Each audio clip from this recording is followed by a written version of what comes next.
అమ్మా నాన్నకు భక్తితో మొక్కి ఆనందంతో ఎలుకను ఎక్కి ఇంట బయట పూజలు పొందగా ఈశ్వర పుత్రుడు వచ్చిండు.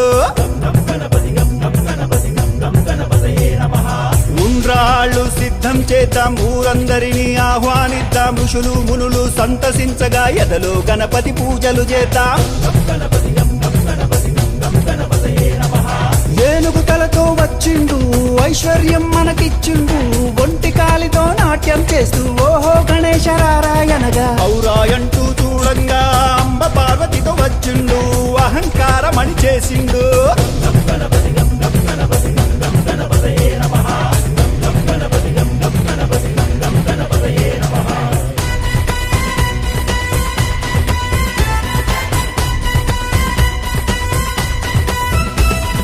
కడుపారా పాయసమే త్రాగి ఖర్జూర పండ్లను మెచ్చిండు, గట్టి పరుగుంచి గుంజీలు తీస్తే ఘనంగా దీవెనలిచ్చిండు, జ్ఞానమందరికి ఇచ్చిండు.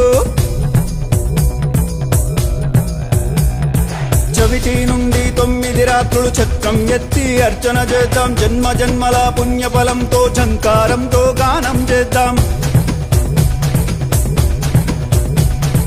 టక్కరిగాళ్లను మట్టు పెట్టి ఠమ్ ఠమ్ అని గంటలు మోగిద్దాం, తప్పుల తప్పుడు ఆగకుండా ఠమ్ ఠమ్ అని బాజా ప్రోగిద్దాం, రణమున గెలుపును సాధిద్దాం.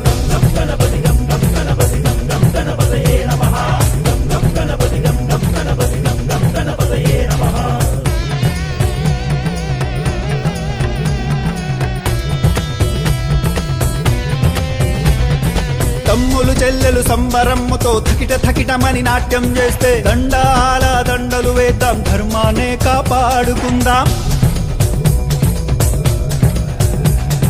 నచ్చి మెచ్చిన గణపయ్య పరుగు పరుగున వచ్చెనయ్యా, ఫలములు మెండుగా ఇచ్చునయా, బండెక్కించి ఊరేగిస్తే భవబంధాలు తొలగినయా.